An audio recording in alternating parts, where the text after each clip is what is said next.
Now we're going to talk about resolving conflict. So we're only human, and sometimes conflicts or disputes in your student group might occur. In this section, we will discuss common types of conflict that could occur in your student group, as well as how these conflicts can be managed and resolved using the appropriate processes.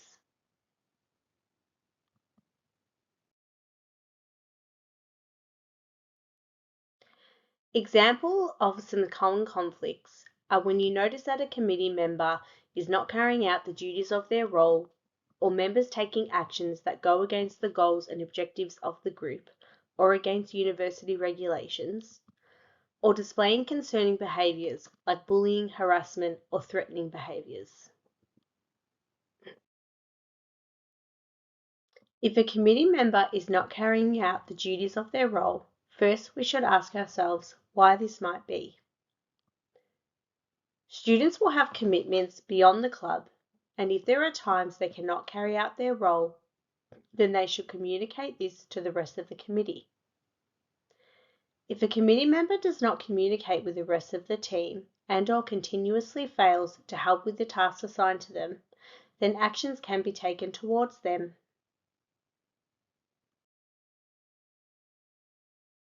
Before taking formal action against a committee member, the committee should first try to resolve the situation constructively.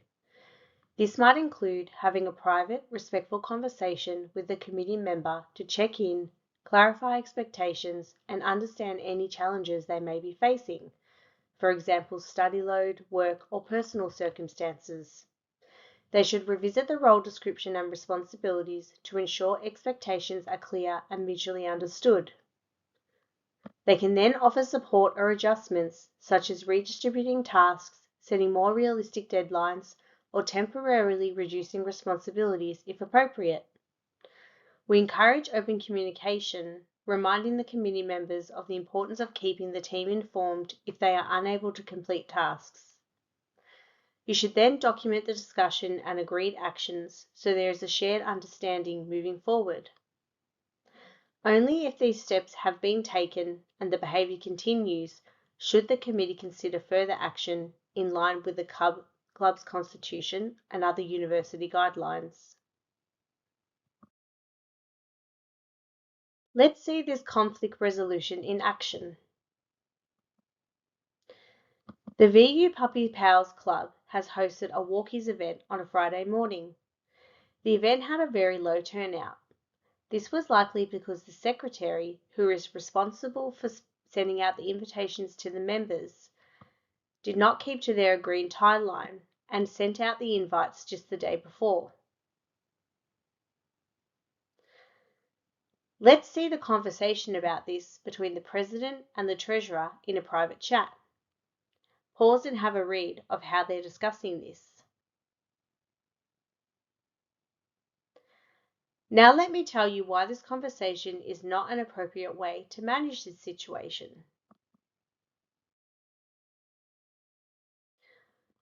While the president and treasurer are within their right to be upset about the low turnout at the event and can be disappointed that the secretary didn't carry out their responsibility in a timely manner, this conversation shows unprofessional behaviour through name calling, like referring to someone as useless. This type of behaviour is problematic. By not addressing the issue properly, the fallout could be that the secretary has no idea that there's a problem. Mistakes will continue because expectations have not been clarified with them. Tensions will then build between committee members. As tension builds, tempers and frustrations will escalate, and the secretary will eventually come to know the president and treasurer are complaining. This will cause hurt feelings, a loss of trust, a breakdown in communication, and a reluctance for the secretary to attend meetings. Following on from this, it's likely that the club's operations will start to suffer through tasks being delayed, events becoming harder to organise, and overall the morale dropping.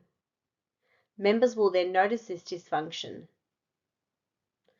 Eventually, the committee will be forced to involve the club's officer, not because of the initial mistake, but because of the poor communication and conflict handling. But what can we do to manage the situation prior to the conflict occurring?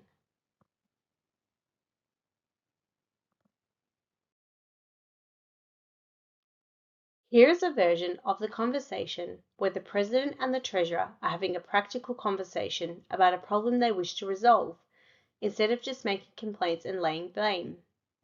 In this conversation, the communication between the two members has remained respectful, even when frustrated.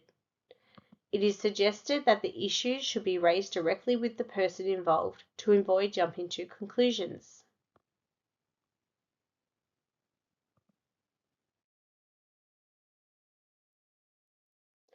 So the key points we would like you to take away from this lesson is that when a committee member is struggling with their role, lead the communication in a professional manner by being respectful, offering support, and looking for solutions.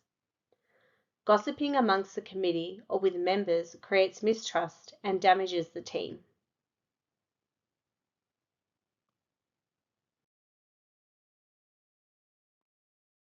Another example of a common conflict between the committee can be when a committee member violates university or club policies, such as organising events or activities without approval, using funds for unapproved expenses, or sharing membership information beyond the club. In these circumstances, the committee must take appropriate actions to address the issue. Let's look at an example of this situation and how it can be resolved.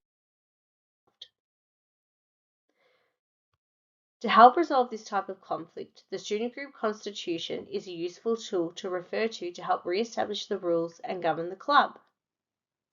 In this example, the treasurer of the Puppy Pals Club has decided to purchase 6 $50 gift vouchers for each committee member as a thank you for their work throughout the year.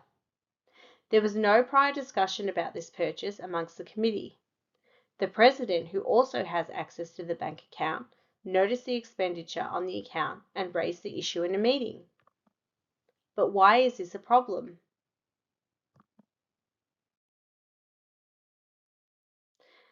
Well, the actions of the treasurer poses a problem because the student group constitution states in point 15, club finances and assets, that no member may profit from club participation or management. And as discussed earlier in the meeting section, spending club funds should be raised and agreed upon at a meeting through raising this item and carrying out a motion through a majority vote.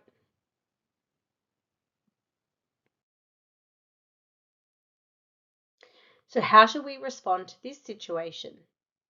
Well, again, the committee would, if able to, chat with the person about the situation, revisit the Constitution and other governing documents, and take action to rectify the situation by formally writing to the person in question and reiterating the expectations and processes to follow. As a result, the treasurer should be aware of the rules of spending funding and reminded of this.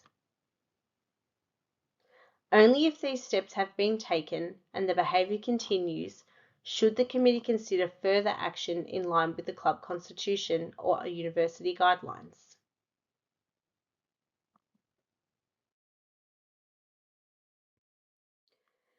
If these steps have been taken but the behaviour continues, the committee can take further action in line with the club constitution or university guidelines.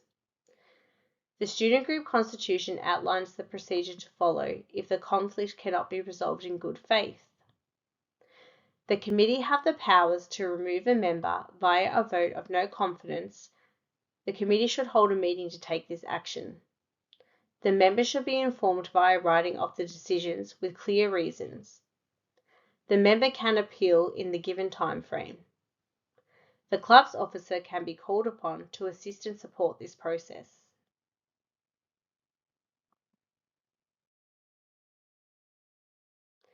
The next common conflict we need to discuss is when members display concerning behaviours like bullying, harassment, or threatening behaviours.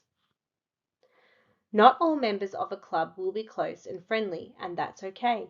However, members should always act respectfully towards each other and conduct themselves in a professional manner.